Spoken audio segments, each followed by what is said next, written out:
Dans l'épisode du 10 juillet de Demain nous appartient, des recherches sont menées chez Sandrine, au cours desquelles Damien découvre une paire de lunettes avec des taches de sang. Victoire s'inquiète de plus en plus tandis que Georges essaie de la rassurer en lui expliquant que tout est entrepris pour retrouver sa sœur.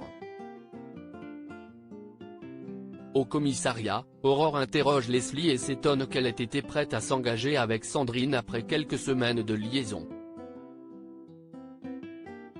Leslie assure qu'elles sont très amoureuses et que Sandrine a décidé d'elle-même de quitter Morgane avant de retourner auprès d'elle à cause de chantage au suicide.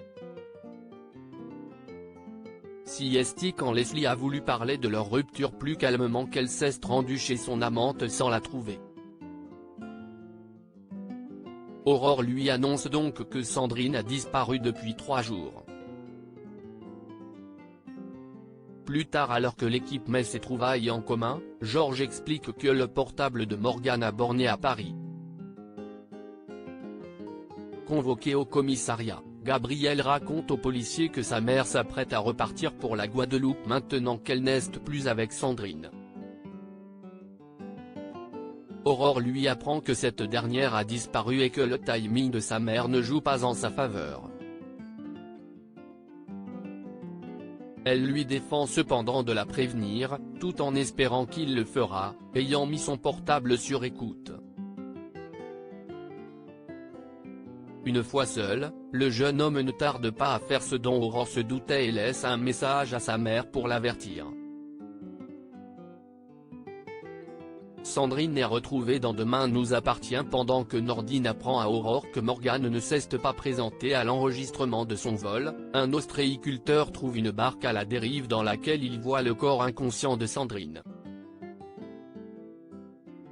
Une fois les autorités informées, Georges prévient Victoire qu'ils ont retrouvé Sandrine, sans préciser si elle est morte ou vivante.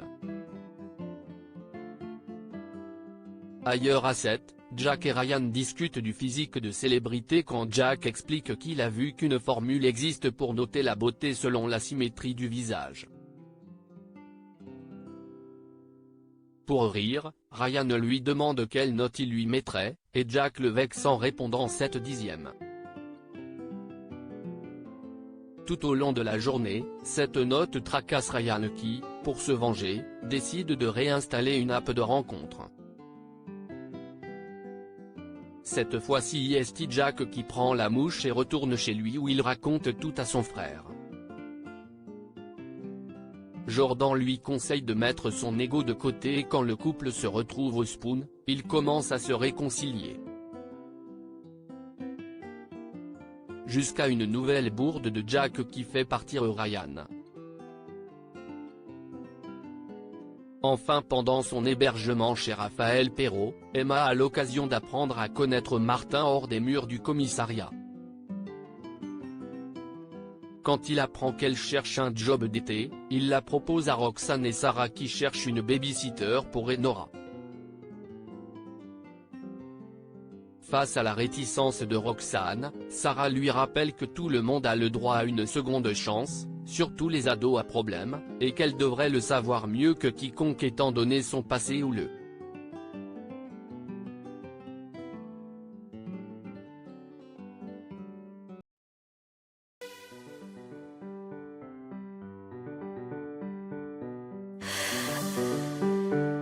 The man I love just had